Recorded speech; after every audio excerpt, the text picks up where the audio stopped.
Ahmedabad municipal corporation દ્વારા riverfront Sabarmati નદીની અંદર અવારનવાર વસ્તુઓ પડતી હોય છે. કેટલાક લોકો જીવન પણ ટૂંકાવતા હોય છે.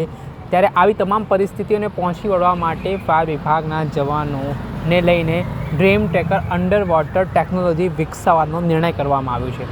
મેક ઇન ઇન્ડિયાથી બનેલા આ કોન્સેપ્ટ, આ ટેકનોલોજી થકી નદીમાં કચરો હોય કે પછી કોઈ બોડી હોય તેને શોધી શકાશે તે પ્રકારની વાત કહેવામાં આવી રહી છે. આખા ખૂબ જ મહત્ત્વની ટેકનોલોજી માનવામાં આવી રહી છે, જેમાં 200 ફીટ ઊંડાઈ જે કોઈ પણ નદીમાં વસ્તુ પડી હોય તે શોધવામાં ફાયર બ્રિગેડના જવાનોને મોટી સફળતા હાથ લાગશે ને જલ્દી ત્વરિત સમય પણ બચશે ને આ વસ્તુઓ છે તે બહાર પણ કાઢી શકાશે તે પ્રકારની વાત કહેવાય રહી છે. આ મામલે અમદાવાદના મ્યુનિસિપલ કોર્પોરેશનના સ્ટેન્ડિંગ કમિટીના ચેરમેન દેવાંગ દાણીનું મહત્ત્વનું નિવેદન સામે આવ્યું છે.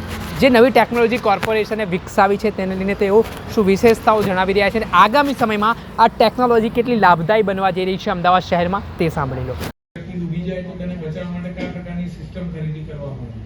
સામાન્ય રીતે અમદાવાદ મહાનગરપાલિકાનો દેશનો સૌપ્રથમ રિવરફ્રન્ટ આદરણીય દેશના વડાપ્રધાન જ્યારે મુખ્યમંત્રી હતા મોદી સાહેબ ત્યારે બનાવવામાં આવ્યો હતો. હાલ તેની લંબાઈ 11 કિલોમીટર કરતાં પણ વધારે છે અને સાબરમતી નદીની અંદર બંને કાંઠે પાણી વહી રહ્યું છે. જ્યારે નદીની અંદર કોઈ આપણે વાત કરીએ કે અજાણ્યા જરા આપણે વાત કરીએ કે આ નદીની અંદર કોઈ વસ્તુ પડે અથવા તો ડેડ બોડી નીચેના ભાગમાં હોય તો અમદાવાદ મહાનગરપાલિકા દ્વારા drip tracker under water system કે રિમોટલી ઓપરેટેડ વ્હીકલ એક વસાવવાનું નક્કી કર્યું છે.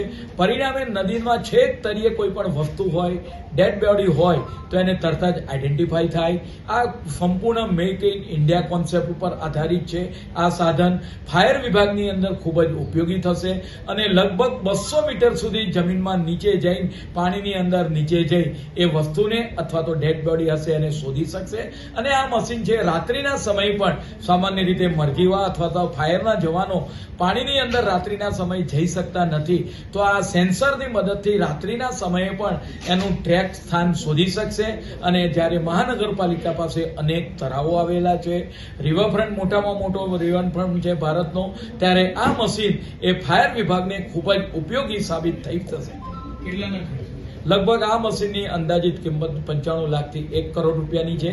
પરિણામે આપણે વાત કરીએ કે કોઈની જિંદગી પણ બચાવી શકાય અને કોઈ વસ્તુ જ્યારે નદીના તળિયે હોય તો એને શોધી પણ શકાય અને એના જે લ્યુમેન્સ છે રાત્રિના સમયે પણ આપણે કેમેરો ખૂબ જ સારી રીતે કામગીરી કરી શકીએ છીએ.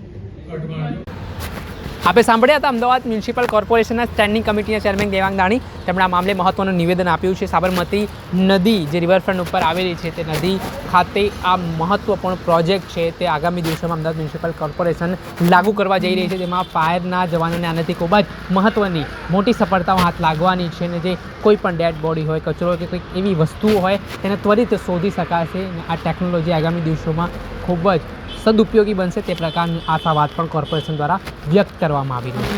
દર્શક મિત્રો, એન કવરેજ ન્યૂઝને આપ લાઇક કરી લો, સબસ્ક્રાઇબ કરી લો અને શેર કરવાનું ભૂલતા નહીં.